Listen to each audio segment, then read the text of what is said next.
ऐका सर, आज मुलाखती राष्ट्रवादी काँग्रेस पक्षाकडून घेतली जात आहेत. कशा पद्धतीने एकतर रिस्पॉन्स आहे, किती अर्ज गेले, किती लोक आज मुलाखती देणार आहेत? जवळपास 350 लोकांनी आमच्याकडे अर्ज सादर केलेले आहे. त्यांच्या आजपासून आम्ही मुलाखती सुरू केलेल्या आहे.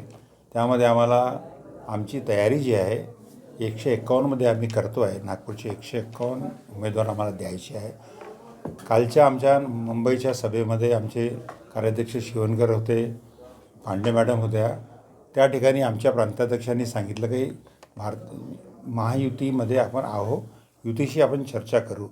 तर मी अध्यक्षांना काल प्रश्न केला होता की तुम्ही काल शिवसेनेला बोलावलं, आम्हाला केव्हा बोलवणार? त्यांचं म्हणणं मुंबईवरून तुमचं नाव यायचं आहे, पण आज ते नाव आलेलं आहे. आमचे निरीक्षक राजेंद्र जैन जे आहे त्यांना ते त्यांच्याशी संवाद साधण्याकरता काम दिलेलं आहे. तर महायुतीमध्ये आम्ही काम करतो तर अधिकच आनंदाची बाब आहे. सन्मानजनक जागा आम्हाला मिळाल्या जी आम्ही मागितलेल्या आहे, तर त्याच्यापेक्षा मोठा आनंद आम्हाला होणार नाही. कारण की मोठ्या निवडणुका विधानसभेत, लोकसभेच्या निवडणुकीमध्ये आम्ही त्यांना प्रामाणिकपणे पूर्ण मदत करतो.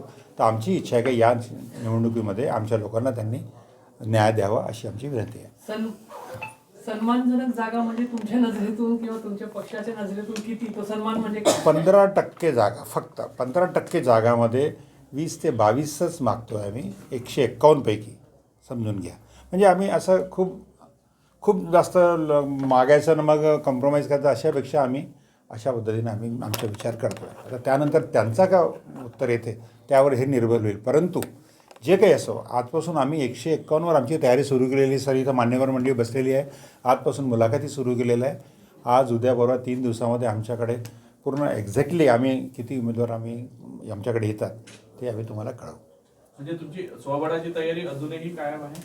करावीच लागेल ना. निवडणूक आहे. निवडणुकीमध्ये काय होते का नाही होते, महायुती होईल नाही होईल याकडे बघण्यापेक्षा आपण आपली शक्ती वाढवण्याचा आमचा अधिकार आहे ना. आम्ही राष्ट्रवादी काँग्रेस पक्षाचे दादा ग्रुप ते प्रयत्न आम्ही ताकदीने करतो आहे. तुम्ही बघताय इतक्यामध्ये नागपूर शहरामध्ये राष्ट्रवादीची वाढ मोठ्या प्रमाणात झालेली आहे. कारण की जे माझे खंदे सहकारी या ठिकाणी बसलेले आहे ते प्रत्येकजण आपल्या परीने या ठिकाणी काम करत आहे.